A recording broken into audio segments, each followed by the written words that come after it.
জয় শনি মহারাজের জয়, জয় বড় ঠাকুরের জয়। বন্ধুরা, শনিবার হচ্ছে শনিদেবের বার, যিনি আমাদের সকলের কর্মফলদাতা। তাই শনিবার দিন আমাদের কিছু সামান্য কার্যে শনিদেবের সাড়ে সাতি কাটে এবং আমাদের জীবনে এসে পড়ে শনিদেবের বিশেষ কৃপা। এবং শনিবার দিন কোন খাবার খেলে শনিদেব বিশেষ প্রসন্ন হন, শনিবার দিন কি খেতে নেই এবং শনিবার দিন নিরামিষ খেলে কি হয়, শনিবার দিন কোন জিনিসটি বালিশের তলায় রেখে ঘুমালে আমাদের সৌভাগ্যের উদয় হয়, এই সব কিছুই বন্ধুরা আমরা আজকের এই ভিডিওটির মাধ্যমে জানব। তাই অবশ্যই কিন্তু আপনারা ভিডিওটি পুরো দেখতে ভুলবেন না, কারণ বন্ধুরা এই কলি যুগে শনিদেব যদি রুষ্ট থাকেন তাহলে জীবনে সকল কার্যে বাধা বিপত্তি আসে, আমাদের বাড়িতে অশান্তি, রোগ ব্যাধি, দুর্ভাগ্য, দরিদ্রতা, এমনকি নানান রকম সমস্যায় সেই ব্যক্তি ডুবে যায়। তাই এই মাসের বড় শনিবার বন্ধুরা আপনারা এই সামান্য কার্যগুলো করতে একদম ভুলবেন না। বন্ধুরা দেখবেন আমাদের জীবনে এমন কিছু দোষ লেগে যায় যা থেকে সহজে কিন্তু আমরা মুক্তি পাই না। অনেক পুজো পাঠ মন্দির মন্দির ঘুরে দান পুণ্য জপ তপ করেও দেখা যায় যে আমাদের জীবনে যে যে সমস্যাগুলি ছিল সমস্ত কিছুই রয়েছে, কিছুতেই এই সব সমস্যা থেকে সমাধান পাওয়া যায় না। জীবন যেন নরকের মতো হয়ে যায়, চারিদিকে ধার দেনা, মানুষ এর তলে ডুবে, মানুষ নিজের জীবন ত্যাগ করার মতো বাজে সিদ্ধান্ত নেয়। কারণ বন্ধুরা মৃত্যুর পর তার সমস্যা তো যায় না, বরং উল্টে আরো বেড়ে যায়। কারণ আয়ু পূর্ণ না হওয়া পর্যন্ত সে এখান থেকে যেতে পারে না, আর একে পেদ জনি বলে। আর এই পেদ জনিতে থাকার জন্য সে তার পরিবারকে নানান রকম সমস্যা দেয়, যাতে তার পরিবার তার মুক্তির ব্যবস্থা করে। তাই বন্ধুরা আমাদের বেঁচে থাকতে এই সমস্যার সমাধান খুঁজতে হবে, আমাদের জীবনে লড়তে হবে। বন্ধুরা আমাদের জীবনে তিনটি কারণে দুর্গতি লেগেই থাকে। এক, নেগেটিভ সমস্যা। দুই, পিতৃ সমস্যা। তিন, শনি মহারাজের সাড়ে সাতি। আর এইগুলো বন্ধুরা আমাদের কর্মদোষেই হয়। তাই আজকের ভিডিওতে বন্ধুরা আপনাদের যে টোটকা বা উপায়টির কথা বলবো, তা যদি আপনারা ঠিকমতো পালন করতে পারেন তাহলে আপনাদের জীবন থেকে এই তিনটি সমস্যাই ম্যাজিকের মতো দূর হবে। হ্যাঁ বন্ধুরা, এতটাই শক্তিশালী এই টোটকাটি। বন্ধুরা আপনারা প্রত্যেকেই জানি যে কাক হচ্ছে শনিদেবের বাহন। এছাড়াও কাককে যমরাজের দূত বলা হয়। আর কুকুর হলো বন্ধুরা ভগবান কাল ভৈরব দেবের বাহন। তাই ভূত পেত নেগেটিভ এনার্জিদের কুকুর আগে থেকেই দেখতে পায়। এছাড়াও কুকুরেরা গ্রহের কুপ্রভাব থেকে আমাদের রক্ষা করে। ঠিক তেমনই কাক আমাদের বাড়িতে পিতৃলোক থেকে আসা খবর নিয়ে আসে। বন্ধুরা যদি কোনো জীব আত্মা আমাদের বংশে জন্মগ্রহণ করে, কাক আমাদের আগে থেকেই সংকেত দেয়। কাক আমাদের আগে থেকেই সংকেত দেয়। আর এটা শিব পুরাণেই ভগবান শিব মাতা পার্বতীকে নিজেই বলেছেন। তাই বন্ধুরা আপনারা ভালো করে মন দিয়ে এই প্রক্রিয়াটি শুনুন। নাম্বার 1, বন্ধুরা যদি আপনারা আর্থিক সমস্যায় ভোগেন, যদি আপনারা আর্থিক উন্নতি করতে চান, তাহলে সবার প্রথমেই বন্ধুরা আপনাদের ওপর থেকে নেগেটিভ এনার্জি সরাতে হবে। তাই সামান্য কিছু লবণ নিজের হাতে নিয়ে নিজের মাথার ওপর থেকে 7 বার ঘোরান। তারপর সেই লবণ খাবারে মিশিয়ে কোনো কালো কুকুরকে 3 রাস্তার মোড়ে খেতে দিন। তারপর পেছন ঘুরে না দেখে সোজা বাড়িতে এসে হাত পা ধুয়ে ঘরে ঢুকুন। এতে কিন্তু বন্ধুরা সেই কুকুরের কোনো ক্ষতি হবে না, উল্টে সেই নেগেটিভ এনার্জির নাশ হয়ে যাবে। কিছু দিনের মধ্যেই আপনারা এর সুফল পেতে শুরু করবেন। নাম্বার 2, বন্ধুরা একইভাবে কালো তিল নিজের মাথার ওপরে 7 বার ঘুরিয়ে কাক দেখলেই ছুঁড়ে দিন। এতে আপনার বাড়ি থেকে নেগেটিভ এনার্জি কাক নিয়ে পিত্তলোকে চলে যাবে। আর মাথায় ঘোরানোর সময় বন্ধুরা অবশ্যই আপনাদের ইষ্ট দেবতার মন্ত্র জপ করবেন। এতে কিন্তু বন্ধুরা খুব তাড়াতাড়ি কাজ হবে। আর যদি বন্ধুরা আপনারা এগুলো কিছুই করতে না পারেন, তাহলে প্রত্যেক দিন সন্ধ্যায় হাতে কিছুটা কর্পূর নিয়ে আপনার ইষ্ট দেবদেবীর মন্ত্র জপ করার পর মাথায় 7 বার ঘুরিয়ে বাড়ির বাইরে গিয়ে সেটিকে জ্বালিয়ে দিন। এতেই কিছু দিনের মধ্যেই আপনাদের বাড়ি থেকে নেগেটিভ শক্তির প্রভাব অনেক কমে যাবে। বন্ধুরা, আপনারা প্রত্যেকেই জানি যে শনিদেব হলেন আমাদের কর্মফলের দেবতা। আমাদের করা প্রত্যেকের কর্মফল তিনি প্রদান করেন। কিন্তু বন্ধুরা, আপনারা কি জানেন যে মা বাবার করা কিছু শাস্তি বা পূর্বজদের করা কিছু ভুল সন্তানদের ভোগ করতে হয়, ফলে সন্তানদের জীবনে নেমে আসে চরম দুর্ভোগ। হ্যাঁ বন্ধুরা, আসলে আমরা যখন কোনো পরিবারে জন্ম নিই তখন সেই পরিবারের সাথে আমাদের একটি কর্মবন্ধনে আবদ্ধ হয়ে যায়। আর সেই সম্পর্ককেই বলা হয় ঋণানুবন্ধন সম্পর্ক। মানে যখন কোনো ধনী বাড়িতে যখন কেউ জন্মগ্রহণ করে বা কোনো সেলিব্রিটির বাড়িতে কেউ জন্মগ্রহণ করে, তখন তারা তার ফল ভোগ করে, যেমন নাম, টাকা পয়সা বা প্রতিপত্তি। যেমন সচিন তেন্ডুলকারের বাড়িতে যে আত্মারা জন্মগ্রহণ করেছে তারা তার বাবার নাম, গুণ, যশ, সম্পত্তি সব কিছুই ভোগ করছে।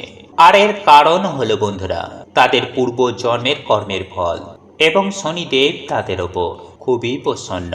ফলে বন্ধুরা দেখবেন যে এমন বাড়ির মানুষেরা যাতেই হাত দেয় তাতেই যেন সবকিছু সোনা হয়ে যায়। আবার অপরদিকে এমনও বাড়ি রয়েছে যে সেই বাড়ির মানুষেরা যতই অক্লান্ত কঠোর পরিশ্রম করে চেষ্টা করুক না কেন, কিছুতেই বন্ধুরা সেই বাড়িতে আয় উন্নতি হয় না। আর এর প্রধান কারণ হলো বন্ধুরা সেই বাড়িতে কোনো দোষ রয়েছে। তাই আজকে এই ভিডিওটির মাধ্যমে আপনাদেরকে জানিয়ে দেব সেই দোষগুলির ব্যাপারে। তাই বন্ধুরা, আপনারা অবশ্যই কিন্তু ভিডিওটি পুরো দেখতে ভুলবেন না। হতে পারে এই ভিডিওটি আপনার জীবনের সমস্ত সমস্যার সমাধান করে দেবে। এবং ভিডিওটিতে বন্ধুরা একটি লাইক করে কমেন্টে হর হর মহাদেব এবং জয় শ্রীকৃষ্ণ রাধে রাধে লিখে কমেন্ট অবশ্যই করবেন। নাম্বার 1, মানসিক পূর্ণ না করা। বন্ধুরা দেখবেন আমরা যখন বিপদে পড়ি তখন আমরা বিভিন্ন রকমের মানসিক করে ফেলি যে প্রভু আমি তোমাকে এই জিনিসটি দেব, বা এই মন্দিরে গিয়ে আমি তোমার পুজো দেব। কিন্তু বন্ধুরা আমরা যখনই ঠিক হয়ে যাই তখন আমরা ভুলেই যাই যে আমরা কি মানসিক করেছিলাম। আর এর ফল স্বরূপ বন্ধুরা যখন আমাদের মৃত্যু হয়ে যাবে তখন সেই ঋণ আমাদের ওপরে চেপে যায়। ফলে সেই ঋণ থেকে মুক্ত না হওয়া পর্যন্ত আমাদের আত্মা মুক্তি পায় না। ফলে সেই পরিবারে দেখা দেয় তখন বিভিন্ন রকমের সমস্যা। আর একেই বন্ধুরা বলা হয় পিতৃদোষ বা দেবতাদের দোষ। ফলে সেই মৃত ব্যক্তি বন্ধুরা তখন সেই বাড়িতে বিভিন্ন রকমের সংকেত দেয় যাতে আপনি তার মুক্তির ব্যবস্থা করেন। তাই বন্ধুরা এই মানসিক কিভাবে কাজ করে, কারা আপনার মানসিক পূর্ণ করায়, এই তথ্যটি যদি আপনারা শোনেন তাহলে আপনারা চমকে উঠবেন। তাই বন্ধুরা একটি নতুন ভিডিওতে আমি এই বিষয়টি আপনাদেরকে জানিয়ে দেব। নাম্বার 2, বন্ধুরা যদি আমাদের কোনো পূর্বজ কাউকে ঠকায় যার ফলে তাদের পরিবারে অনেক বড় ক্ষতি হয়ে যায় বা এমন কিছু করে ফেলে যাতেই দেবতারা তাকে ক্ষমা করেন না, তাহলে বন্ধুরা এমন ব্যক্তিও কিন্তু সহজে মুক্তি পায় না। আর এর ফলস্বরূপ পুরো বংশকে ভোগ করতে হয় পিতৃদোষের সমস্যা। বা যদি আমাদের বংশে কখনো কেউ অভিশাপ দেয় তাহলে বন্ধুরা এর ফলও কিন্তু আমাদের পুরো পরিবারকে ভোগ করতে হতে পারে। আর এর ফল প্রদান করেন স্বয়ং শনিদেব। কিন্তু বন্ধুরা এই সব কিছু থেকে বেরোনোর একমাত্র উপায় হচ্ছে দান, সৎকর্ম এবং ঈশ্বরের ভক্তি। ঈশ্বরের কাছে পৌঁছে যায় তখন আমরা এই সব কিছু থেকে, সব কর্মবন্ধন থেকে আমরা বেরিয়ে যাই। বা যদি কোনো পুণ্যবান আত্মা আমাদের বাড়িতে আগমন হয় তাহলে বন্ধুরা এই দোষও কিন্তু তখন কেটে যায়। যেমন দেখবেন বাচ্চা হওয়ার পর বা বিবাহের পর কোনো কোনো মানুষের ভাগ্য হঠাৎ করেই পাল্টে যায়, তারা হঠাৎ করেই সৌভাগ্যশালী হয়ে যায়। তাই বন্ধুরা আজ আমি আমার এই ভিডিওটির মাধ্যমে যে টোটকা বা উপায়গুলির কথা জানাবো তার মধ্যে যে কোনো একটি উপায় বা টোটকা যদি আপনারা আজকের দিনে করতে পারেন তাহলে বন্ধুরা দেখবেন আপনারা শনি মহারাজের কৃপায় আপনাদের জীবন থেকে সকল প্রকার বাধা বিপত্তি, দুঃখ, কষ্ট, দারিদ্রতার কেমন নাশ হয়েছে। আসলে বন্ধুরা যদি আমাদের জীবনে শনিদেবের সারসাথী বা বক্র দৃষ্টি চলে তাহলে সেই মানুষটিকে বন্ধুরা বিভিন্ন রকমের সমস্যার সম্মুখীন হতে হয়। তাই বন্ধুরা আজ আমি আপনাদেরকে এটাও জানিয়ে দেব যে এই সমস্যা থেকে কিভাবে আপনারা বাইরে বেরোবেন এবং কোন লক্ষণগুলি দেখে আপনারা বুঝবেন যে আপনাদের ওপর শনিদেবের সাড়ে সাথী বা শনিদেবের বক্রদৃষ্টি চলছে কি না। তাই অবশ্যই কিন্তু বন্ধুরা ভিডিওটি পুরো দেখতে একদম ভুলবেন না। তবে তার আগে বন্ধুরা ভিডিওটিতে একটি লাইক করে কমেন্টে হর হর মহাদেব এবং জয় শ্রীকৃষ্ণ রাধে রাধে লিখে কমেন্ট অবশ্যই করবেন। সেই সঙ্গে জয় বড় ঠাকুরের জয় লিখতেও ভুলবেন না। নাম্বার 1, বন্ধুরা কর্মজীবনে আপনি যদি বারে বারে আপনি কঠিন পরিস্থিতির শিকার হচ্ছেন, যদি বন্ধুরা আমাদের জীবনে শনিদেবের বক্র দৃষ্টি এসে পড়ে, তাহলে বন্ধুরা হওয়া কাজও আমাদের বিভিন্ন কারণে ভেঙে যায়। হঠাৎ করেই আমাদের কর্মজীবনে ধস লাগে, চারিদিক থেকে আমরা দেনার দায়ে ডুবে যাই, সবার কাছে হঠাৎই যেন আমরা খারাপ হয়ে যাই, হঠাৎ করেই আমাদের চাকরি চলে যায়, ব্যবসাতে কিছুতেই আমাদের আয় উন্নতি হয় না, বাড়িতেই ঝগড়া ঝামেলা অশান্তি রোগ ব্যাধি এগুলো ঘিরেই থাকে। আর বন্ধুরা এই সব কিছুই হয় শনিদেবের সাড়ে সাতির জন্য। নাম্বার 2, ধীরে ধীরে আমাদের শরীর থেকে আকর্ষণ মানে উজ্জ্বলতা কমে যাচ্ছে। মানে বন্ধুরা এখানে আমি কোনো কালো বা ফর্সার কথা বলছি না। দেখবেন বন্ধুরা যার ওপরে দেব কৃপা হয়, সে কালো হোক বা ফর্সা, তাকে দেখেই মানুষ তার কথায় আকর্ষিত হয়ে যায়। কিন্তু যার ওপরে দেব কৃপা থাকে না, তার অরা ধীরে ধীরে কালো হয়ে যায়, ফলে তাকে দেখে মনে হয় বন্ধুরা সে যেন অসুস্থ। আর এইগুলো বন্ধুরা আমাদের কিছু ভুলের জন্যই হয়, যা একটি আলাদা ভিডিওতে আমি আপনাদেরকে জানিয়ে দেব। তাই চলুন বন্ধুরা এইবার আমরা জেনে নিই যে এই সমস্যা থেকে আপনারা কিভাবে বেরোবেন। নাম্বার 1, প্রতিদিন হনুমান চল্লিশা পাঠ করলে বা মঙ্গলবার দিন কোনো হনুমানজির মন্দিরে গিয়ে হনুমানজির পুজো আরাধনা করলে বা বাড়িতে হনুমানজির নামে একটি প্রদীপ জ্বালালেও বন্ধুরা শনিদেব আমাদের ওপর থেকে তার বক্র দৃষ্টি সরিয়ে নেন। কারণ শনিদেব হনুমানজিকে নিজে বলেছেন যে তিনি তার ভক্তদের ওপর কখনো বক্র দৃষ্টি দেবেন না। নাম্বার 2, শনিবার দিন কোনো শনি মন্দিরে গিয়ে সামান্য সরষের তেলের একটি প্রদীপ জ্বালালেও এবং ভগবানের প্রিয় প্রসাদ যেমন সাদা বাতাসা বা সাদা যে কোনো সুগন্ধি ফুল দিয়ে ভগবানের পুজো অর্চনা দিলেও শনিদেব খুবই প্রসন্ন হন। নাম্বার 3, গরু কুকুর ও কাককে যদি আমরা তিল মিশ্রিত খাবার খাওয়াই, তাহলে শনিদেব বন্ধুরা এতেও কিন্তু খুবই প্রসন্ন হন।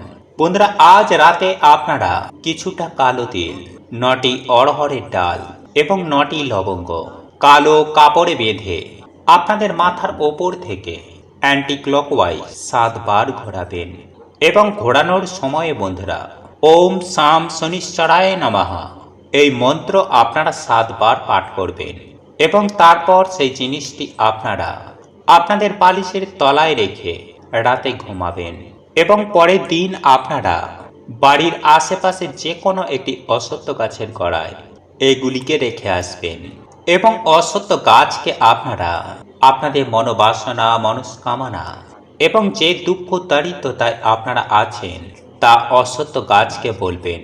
দেখবেন বন্ধুরা সেই রাতেই হয়তো আপনাদের স্বপ্নে শনি মহারাজ আসবেন। যাই হোক বন্ধুরা এইবার চলুন আমরা জানি যে শনিবার দিন কোন খাবারটি খাওয়া উচিত এবং কোন খাবার এই দিনে খেতে নেই।